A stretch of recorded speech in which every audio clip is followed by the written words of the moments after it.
into the air were exceedingly gentle.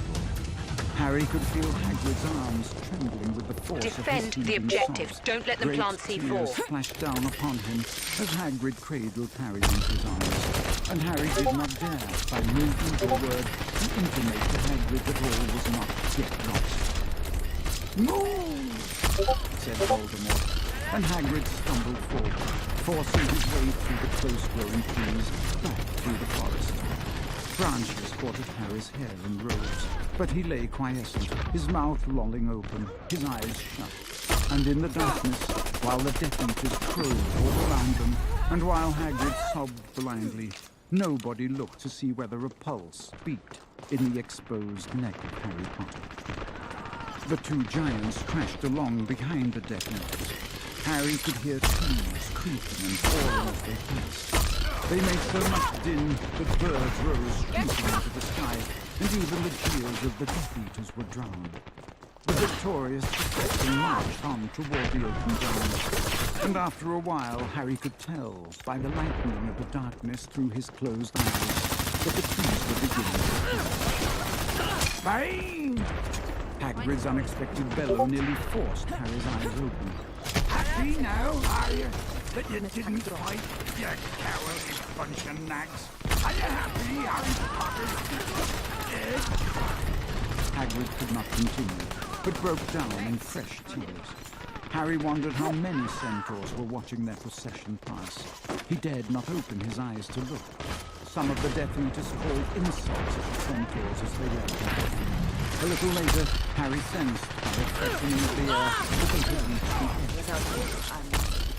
Stop!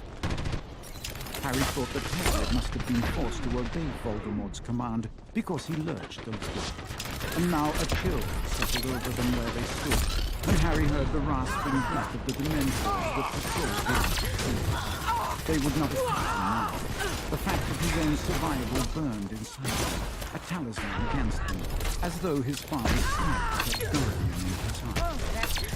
Someone passed close by Harry, and he knew that it was Voldemort himself, because he spoke a moment later, his voice magically magnified, so that it swelled through the grounds, crashing upon Harry's eardrums. Harry Potter is dead! He was killed as he ran away, trying to save himself while you lay down your lives for him. We bring you his body as proof that your hero is gone. The battle! You have lost half your fighters. My Death Eaters outnumber you, and the boy who lived is finished. There must be no more war. Anyone who continues to resist, man, woman, or child, will be slain, as will every member of their family. Come out of the town, kneel before, and you shall be spared. Your parents and children, your brothers and sisters will live and be free, and you will join me in the new world which you build. There was silence in the grounds and in the castle. Voldemort was so close to him that Harry did not dare open his eyes again.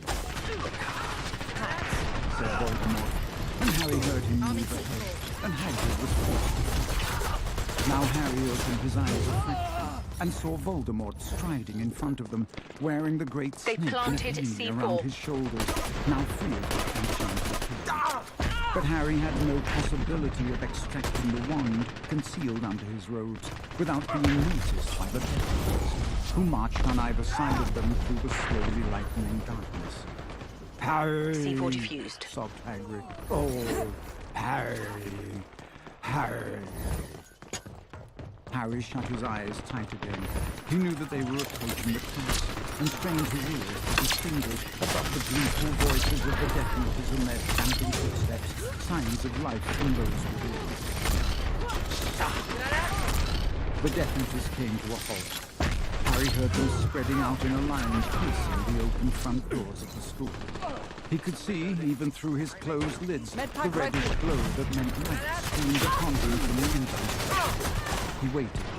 Any moment, the people for whom he had tried to die would see him, lying apparently dead. his arms. No! The scream was the more terrible because he had never expected or dreamed that Professor McGonagall could make such a sound. He heard another woman laughing nearby and knew that Bellatrix gloried in McGonagall's despair. He squinted again for a single second and saw the open doorway filling with people as the survivors of the battle came out onto the front steps to face their vanquishers and see the proof of Harry's death for themselves. He saw Voldemort standing a little in front of him, stroking Nagini's head with a single black finger. He closed his eyes again. No! No! Harry! Harry!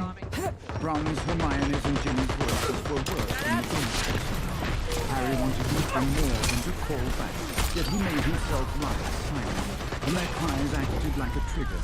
The crowd of survivors took up the cause, screaming and yelling abuse at the Death Eaters, until... Silence! Cried Voldemort, and there was a bang and a flash of bright light, and silence was forced upon them. It is over! Let him down, Harry! Objective is destroyed. Harry felt himself lowered into the ground. You see? Said Voldemort, and Harry felt him striding backward and forward right beside the place where he lay. Harry Potter is dead.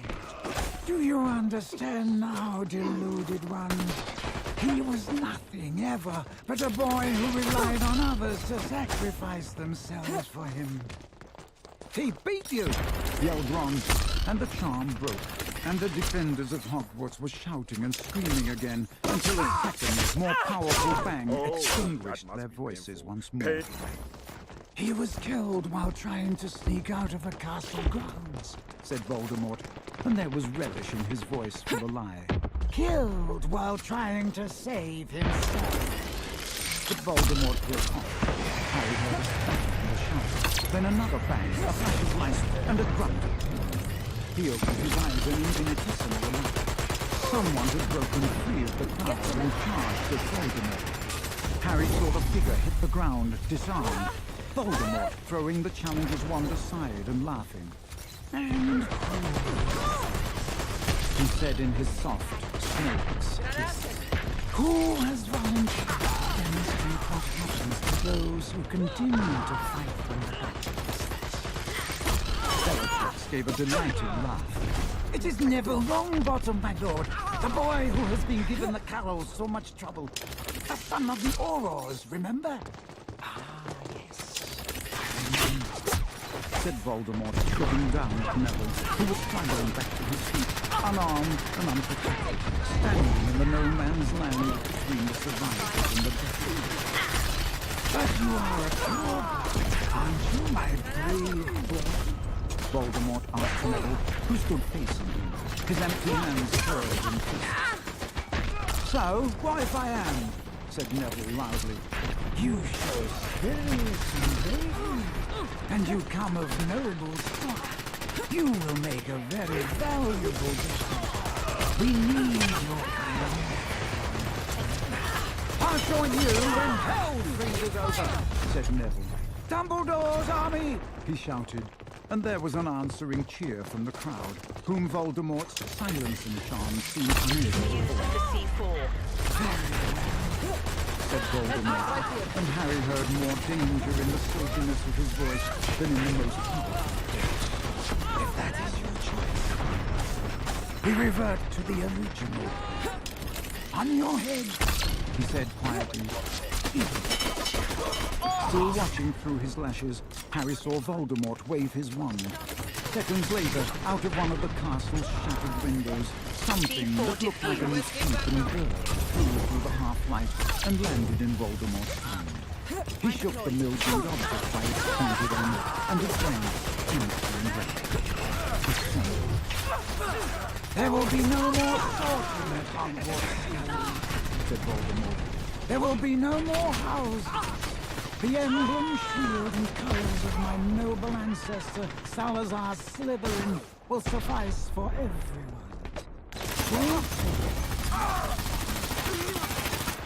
He pointed his wand at Neville, who grew rigid and still, then forced the hat onto Neville's head so that it slipped down below his eyes. There were movements from the watching crowd in front of the castle, and as one, C4 the planted. Death Eaters Defuse raised it. their wands, holding the fighters of Hogwarts killed. Neville is now going to demonstrate what happens to anyone foolish enough to continue to oppose, said Voldemort, and with a flick of his wand, he caused the sorting hat to burst into flames. Defuse the C4. Screams split the dawn, and Neville was afraid, rooted to the spot, unable to move. And Harry could not bear it. He must act something. And then, many things happened at the same moment. They heard uproar from the distant boundary of the school, as what sounded like hundreds of people came swarming over the out-of-sight walls and pelted toward the castle, uttering loud war cries. At the same time, Grawp came lumbering around the side of the castle and yelled, Objective destroyed. his cry was answered by roars from Voldemort's giants. They ran at Grawp like wolves, taking the air. Then came hooves and the clangs of bows, and arrows were suddenly falling amongst the Death Eaters, who broke ranks, shouting their surprise. Harry pulled an invisibility cloak Objective from inside destroyed. his Fall robes, back. swung it over himself, and sprang to his feet, as Neville moved too. Mission failed. In one swift, Better luck fluid next time. motion, Neville broke free of the body-bind curse upon him. The flaming hat fell off him, and he drew from its depths something silver, with a glittering, rubied hand.